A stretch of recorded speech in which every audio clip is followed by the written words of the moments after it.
The following senior speaker was elected by her peers in the senior class. Today, she graduates with them and with a major in global communications, and was just recognized as one of the GPS students. I call now on Annalisa Cabral-sanchez.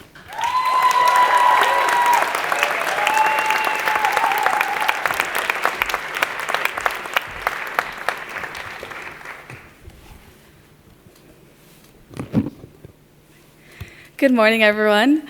Welcome family members, friends, and faculty, and a special good morning to my fellow graduates. Today is not just a celebration of what we have done, but a reflection of all those who have made our dreams possible. So to every parent, sibling, mentor, guardian, and friend here today, we thank you. My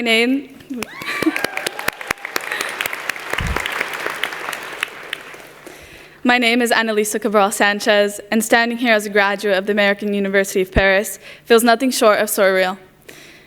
It's a privilege to speak before you all here today, because today I'm the first in my entire family to graduate from university.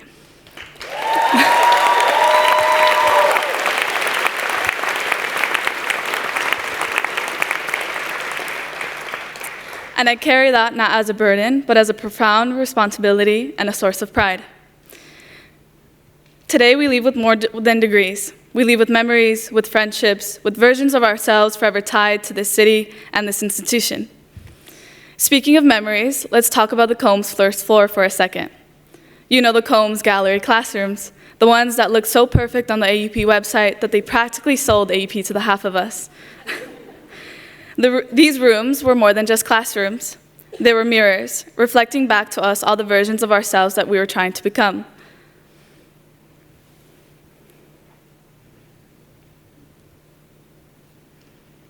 A space where you can start your morning surrounded by the most perfectly curated vintage outfits you've ever seen, and end your day in the same room hosting a club meeting, a debate, or even a party. That flexibility and that ability to hold so many versions of ourselves in just one space is one of the greatest lessons that AUP gave us. And as AUP reimagines what its future spaces will look like, I think we should be asking ourselves the same question. What kind of space do I want to take up in the world? Maybe it's a place where you're no longer the only one that looks like you. Maybe it's a role where your voice challenges systems, tells the truth, or heals. Maybe it's just a chair pulled up at your favorite bistro, surrounded by the friends that now feel like home. Whatever space you choose, remember that you are not defined by a single version of yourself. You're allowed to evolve, you're allowed to change, and every version of you is worthy of taking up space. Because many of us, especially those who grew up in immigrant families or marginalized communities, were taught to take up as little space as possible. If there's one thing we've learned at AUP, it's to take pride in who we are, to carry our stories like stitched flags across our shoulders, woven from the places we come from, the languages we speak, and the quiet resilience we've built in the classrooms, the crowded metros, and yes, even the prefecture office. It taught us that identity isn't about fitting into a box. It's about blooming, wild, resilient, and true. And that reminds me of the cempasúchil, la flor de la vida, the marigold flower, the flower of life. In Mexican culture, the marigold is more than just a flower. The marigold is sacred with its bright color and strong scent. It's a symbol of life, of death, memory, and of return. The marigold teaches us even when we wither, we return, and we continue, we bloom again and again. AUP also gave us something invaluable, a community that taught us to see one another fully. When I look out into the audience now, I don't just see classmates, I see the most brilliant, creative, and passionate individuals I've ever met. We didn't just sit in classrooms together, we shared our stories and our traditions. I'll never forget painting my first ever daya during Diwali, or celebrating Lunar New Year and learning the meaning behind a hongbao, a red envelope, or experiencing Ramadan and Eid for the first time. Learning about each other's cultures wasn't just fascinating, it was intimate. And in those moments, I realized something. We are more alike than we are different. We are all just people trying to belong and to be understood. And somehow, in this city and at this institution, we found that in each other. And living in Paris as an international student, we know deserves its own degree. It's rehearsing your boulangerie order 100 times only for the cashier to wildly go off the script that you practiced in your head. It's learning that which metro line will be your own personal nemesis, and if you're wondering, mine was line 4. It's learning that you can build a life anywhere, even far from where you began. Before I leave this stage, I would like to share with you all why my education is so important to me. I'm proud to be a Mexican-American student, the daughter of 2 immigrants from Mexico. It does not elude me for a single second that so much blessings in my life come from so much sacrifice in theirs. My grandfather had to stop his education just after the 2nd grade, and my own father was forced to leave school after the 5th grade. At just 16 years old, my father, like many others, left his home country with no money, no English, and no certainty, only with the belief that something better had to be possible. And that risk and that sacrifice is what allows me to stand here today. But history, as we know it, has a way of repeating itself. Today, we see families torn apart at borders, we see rights stripped away, and we hear rhetoric that echoes the same exclusion and cruelty that our grandparents once fought against. So all of our presence here today, all of our pride, all of our stories, and all of our voices are all acts of resistance. Today, I dedicate this moment to every immigrant family, to every child in a classroom sitting somewhere, daring to dream, even when the world tells them not to. And especially to my mother, whose quiet sacrifices made room for loud dreams.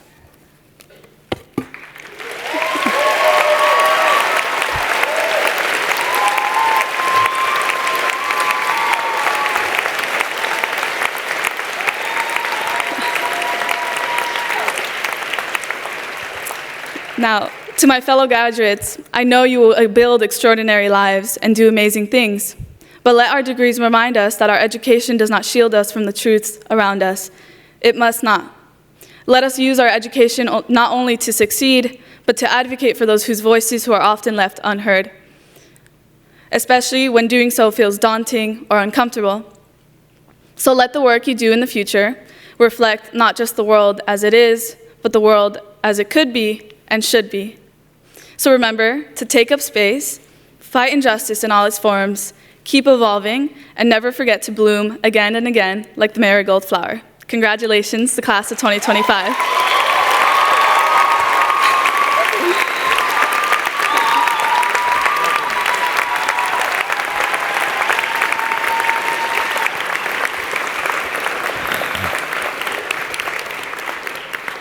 Thank you, Annalisa. The following graduate speaker was also elected by his peers. Today, he graduates with a master's in global communications with a specialization in development communications. I now call on Danielle Carter.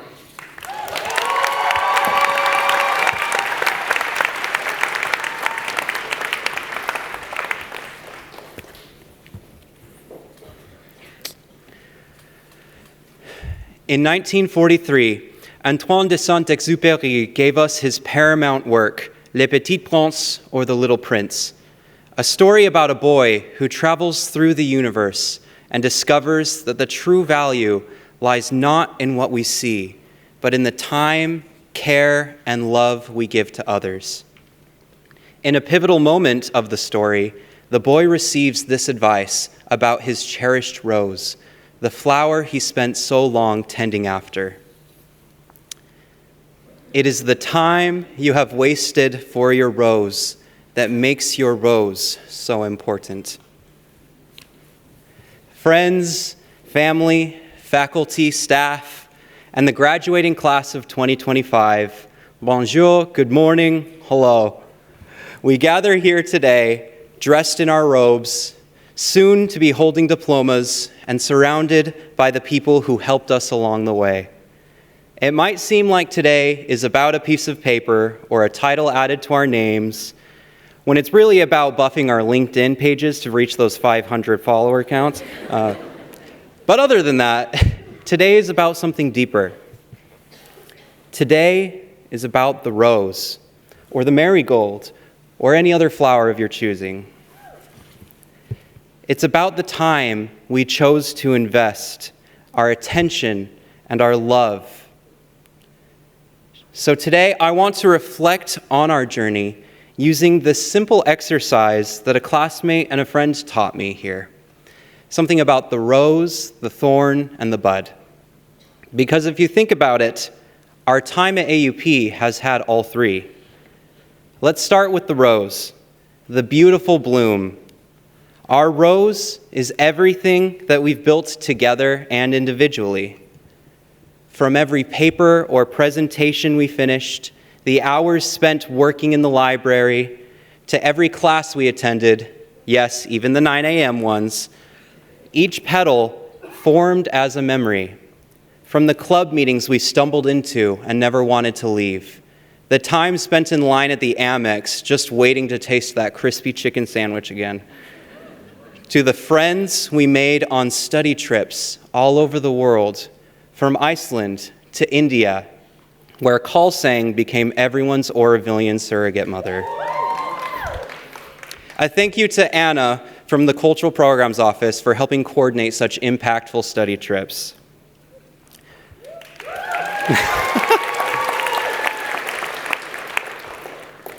For some, this might be the first advanced degree, your rose, that you or your family have received. To the first-generation students, well done. You have made your loved ones proud.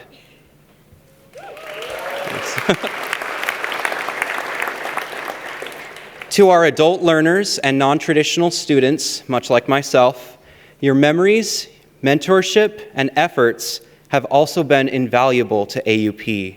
Thank you for cultivating your rose with us.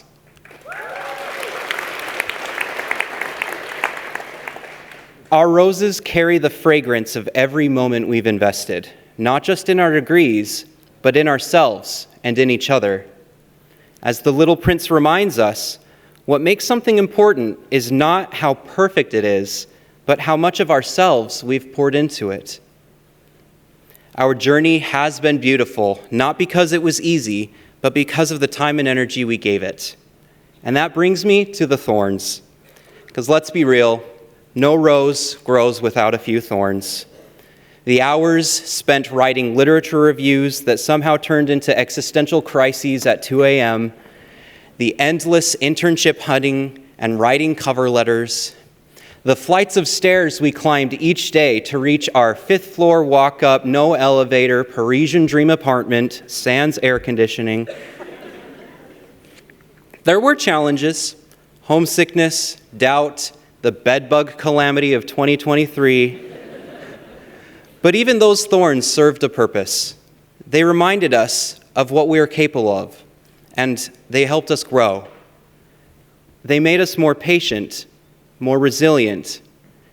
They taught us how to laugh at ourselves, how to ask for help, and how to keep going, even when we weren't sure that we could.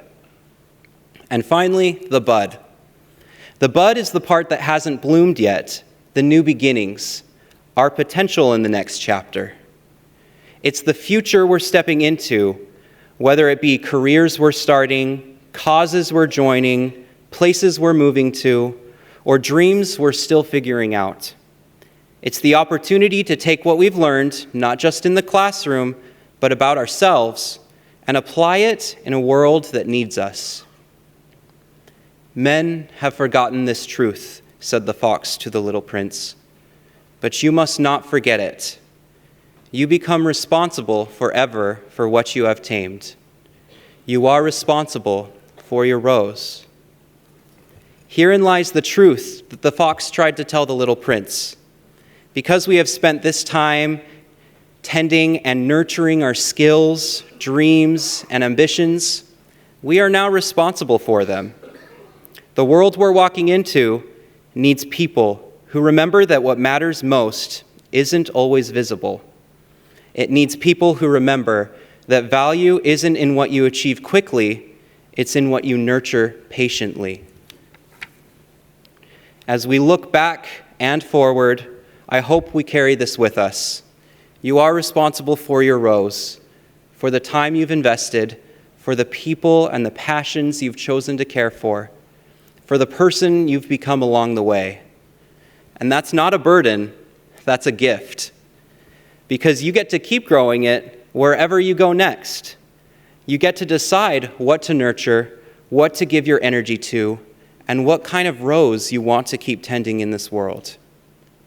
Today, we celebrate a very visible moment: the caps, the gowns, the cheers, the champagne. But it's everything invisible underneath that brought us here: the patience, the perseverance, the love. And just like the little prince, we must never forget this truth, that we are responsible for our roses. And fellow students, I know we are going to make them bloom in ways we can't even imagine yet. So to my students and peers, celebrate your rose, appreciate your thorns, and look forward to your buds with hope, with courage, and with pride. Thank you for the time that you've spent, for all the beauty that you're about to bring into this world. Congratulations, class of 2025. Let's go tend our roses.